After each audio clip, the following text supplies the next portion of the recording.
اور خود ہی ان کے نصیب سے ڈرنے لگ جاتے ہیں، اور جو ان ساری باتوں کی وجوہات کی جڑ ہے اس میں لگے دیمک کا علاج نہیں کرتے۔ بابا جی دعائیں ہماری بیٹیوں کا نصیب اچھا کرنے کی ضرور مانگیں، مگر ساتھ ہی دعائیں ہمارے بیٹوں کا نصیب اچھا کرنے کی بھی مانگیں۔ اس بات کی میں گارنٹی دیتا ہوں کہ ہماری بیٹیاں ایسی دعاؤں سے خوش رہیں گی، ان کا نصیب خود ہی سنور جائے گا۔ بس آج سے آپ نے یہ دعا بھی دینی ہے کہ اللہ آپ کے بیٹوں کا نصیب اچھا کرے۔ اس گفتگو کے دوران میں دکان کے قریب موجود ایک بینچ پر بیٹھ گئی اور باتیں سننے کے ساتھ ساتھ میں بابا جی کے چہرے کے دلچسپ اتار چڑھاؤ کا مشاہدہ بھی کر رہی تھی۔ اگر اس وقت کوئی میری حالت دیکھتا کہ میں ایک سبزی کی دکان کے سامنے ایک بینچ پر سختی کی حالت میں منجمد ہو کر ایسے بیٹھی تھی جیسے کسی پرائمری کلاس کا ایک بچہ اپنے استاد سے کوئی دلچسپ کہانی سن رہا ہو، بابا جی ان صاحب کی گفتگو سے کافی متاثر نظر آ رہے تھے۔ نہ صرف بابا جی بلکہ میرے دماغ کے بھی کافی طبق روشن ہو گئے تھے۔ بابا جی نے انتہائی مریدانہ آواز میں کہا کہ واہ صاحب جی، آپ نے 16 آنے کھری اور سچی بات کی ہے۔ میں آج سے ہر ملنے جلنے والے کو آپ کی سمجھائی ہوئی بات سمجھاؤں گا۔ مجھے سب سمجھ آ گیا ہے۔ بابا جی اور بھی بہت کچھ کہے جا رہے تھے اور ساتھ ہی ساتھ اپنی پوتی کو بھی پیار کرتے جا رہے تھے۔ ان صاحب کے چہرے پر خوشی اور فتح کا تاثر لیے بھرپور مسکراہٹ تھی۔ انہوں نے بابا جی کا شکریہ ادا کرتے ہوئے سبزی کا تھیلا اٹھایا اور بابا جی سے گرم جوشی سے ہاتھ ملاتے ہوئے وہاں سے چل دیے۔ بابا جی اور میں سکتے کی حالت میں ان کو دور تک جاتے ہوئے دیکھتے رہے۔ پوتی کی آواز نے اس سکوت کو توڑا۔ بابا جی پوتی کی طرف متوجہ ہو کر گویا ہوئے، کمال کے صاحب جی ہیں یہ۔ اس دن میں سبزی لیے بغیر ہی لوٹ آئی۔ مجھے سبزی فروش بابا جی کی دکان سے اور بہت کچھ جو مل گیا تھا۔ بابا جی کے ساتھ ساتھ میں نے بھی اس بات کو پلے باندھ کر آگے تک پہنچانے کا ارادہ کیا اور یہی سوچ کر آج قلم اٹھایا، اپنی بیٹیوں کو بوجھ اور بد نصیب نہ سمجھیں، اپنی نوجوان نسل کے بیٹوں کو سنواریں اور ان کے اچھے نصیب کے لیے دعا گو ہوں تاکہ ہماری بیٹیوں کا مستقبل ایسے نوجوان سے منسوب ہو جن کے ارادے نیک، مضبوط اور پختہ ہوں اور جن کے دل خلوص و ہمدردی، پیار و محبت کے احساسات سے بھرپور ہوں۔ بہرحال اللہ پاک دونوں کے نصیب اچھے کرے۔ محترم ناظرین، اسلام میں غیر کفو میں شادی کرنا غلط ہے۔ شریعت میں ایسا کرنا جائز ہے مگر پسندیدہ عمل نہیں ہے، بشرط یہ کہ بہت مجبوری ہو۔ کفو کا مطلب ہے کہ لڑکا لڑکی ہم پلہ ہوں، برابر ہوں 6 چیزوں میں۔ حضرت زینب رضی اللہ تعالی عنہ کا نکاح نبی پاک صلی اللہ علیہ وسلم نے حضرت زید بن حارثہ سے کیا مگر وہ نکاح کامیاب نہ ہو سکا۔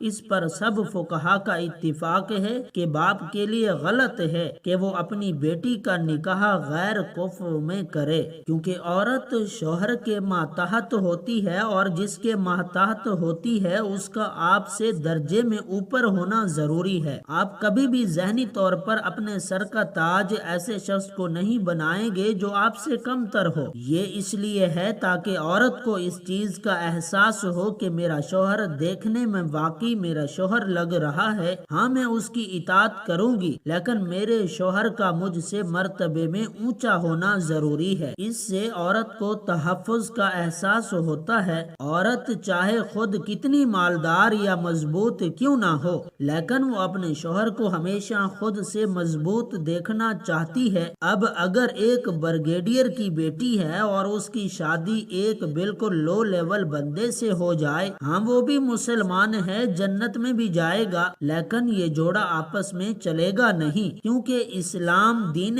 فطرت ہے اور وہی بات کرے گا جو کہ فطرت کے موافق ہے۔ ایک شخص حضرت علی رضی اللہ تعالی عنہ کے پاس آیا اور عرض کرنے لگا، یا علی رضی اللہ تعالی عنہ، میں اپنی بیٹی کی شادی کیسے آدمی سے کروں؟ میری بیٹی ہمیشہ سکھی رہے اور کوئی دکھ اور پریشانیاں اس کے پاس نہ آئیں۔ حضرت علی رضی اللہ تعالی عنہ نے اس کی بات سن کر جواب دیا، اے شخص، اپنی بیٹی کی شادی کرتے وقت اس آدمی میں یہ 6 خصوصیات ضرور دیکھنا۔ محترم ناظرین، یہ بات ذہن نشین رہے کہ یہ ہدایات مرد کے لیے نہیں ہیں۔ مرد کو تو اپنے سے کم مرتبے کی لڑکی سے شادی کرنی چاہیے، جبکہ آج کل الٹا ہو رہا ہے۔ لڑکا دیکھ رہا ہے کہ لڑکی میں یہ 6 چیزیں ہیں یا نہیں۔ اسلام نے تو مرد کو اجازت دی ہے کہ وہ کم تر سے بھی شادی کر سکتا ہے۔ لڑکی کے لیے کہا ہے کہ جب اس کی شادی ہو تو بندہ اس سے اونچے مرتبے کا ہونا چاہیے۔ جب بندہ اونچا ہوگا تو عورت اس سے مرتبے میں کم درجے کی ہوگی، پھر نکاح کامیاب چلے گا، کیونکہ جب مرد کا اونچا مقام ہے تو پھر ہونا ہی چاہیے۔ اس کا اونچا مقام تو حضرت علی رضی اللہ تعالی عنہ نے فرمایا، اے شخص، اپنی بیٹی کی شادی اس شخص سے کرنا جس میں یہ 6 خصوصیات ہوں۔ نمبر 1، خاندان۔ حضرت علی نے فرمایا، اپنی بیٹی کی شادی اچھے حسب نسب والے خاندان میں کرنا، کیونکہ انسان میں خوبیاں اس کے اچھے خاندان سے ہی آتی ہیں۔ کچھ لوگ کہتے ہیں کہ خاندان کچھ نہیں ہوتا، تو یہ بالکل غلط ہے۔ ایسا نہیں ہے کہ غیر خاندان میں شادی نہیں کرنی چاہیے۔ غیر خاندان میں شادی ضرور کرنی چاہیے اگر جوڑ کا رشتہ مل رہا ہے، مگر کم تر خاندان میں نہ کرے۔ کم تر خاندان کا مطلب ہے کہ بعض خاندانوں کے بارے میں مشہور ہوتا ہے کہ یہ اچھی فیملی نہیں ہے، تمیز والے لوگ نہیں ہیں۔ یہ الگ بات ہے کہ ان میں سے بعض لوگ اچھے بھی نکل آتے ہیں، اس لیے اس کا یہ مطلب نہیں ہے کہ اگر کوئی اچھے خاندان کا نہیں ہے تو وہ لازمی برا انسان ہوگا، لیکن بعض خاندانوں کی خصوصیات ایسی ہوتی ہیں کہ پتہ چل جاتا ہے کہ بندہ اچھے خاندان کا نہیں ہے۔ تو حضرت علی نے فرمایا کہ اے شخص، اپنی بیٹی کی شادی اچھے خاندان میں کرنا۔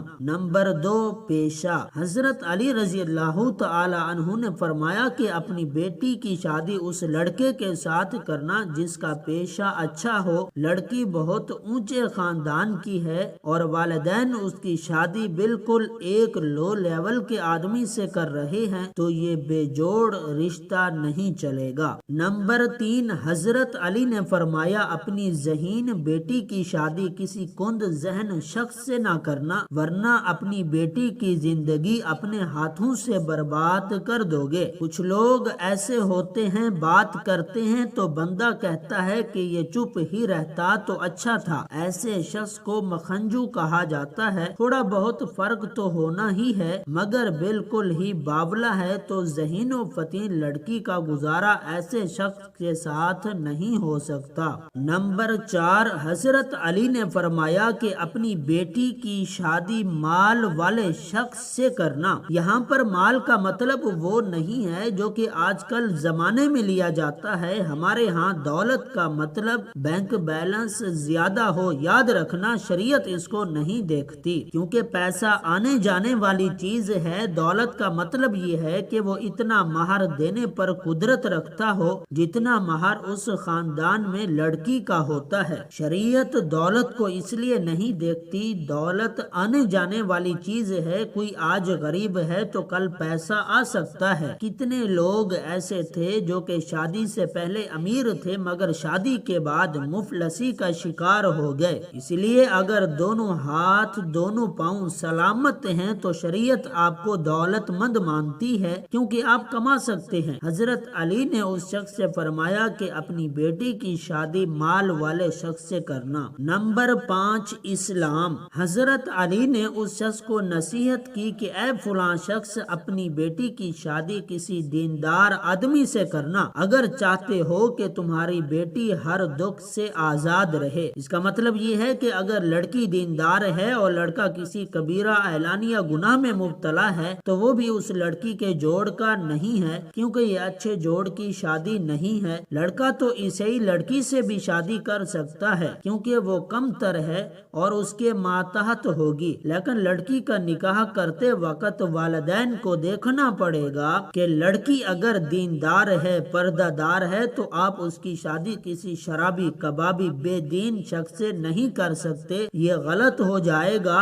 اور اللہ تعالیٰ قیامت والے دن آپ سے پوچھے گا کہ تمہاری بیٹی اتنی حیادار تھی، اس کی شادی تم نے ایسے شخص سے کیوں کر دی؟ اس لیے حضرت علی کے فرمان کے مطابق والدین اپنی بیٹی کی شادی بے دین شخص کے ساتھ ہرگز نہ کریں۔ تو آپ سب دوستوں سے گزارش ہے کہ کمنٹ سیکشن میں یہ جملہ ضرور ٹائپ کریں کہ اللہ ہمارے بیٹوں اور بیٹیوں دونوں کے نصیب اچھے کرے، آمین۔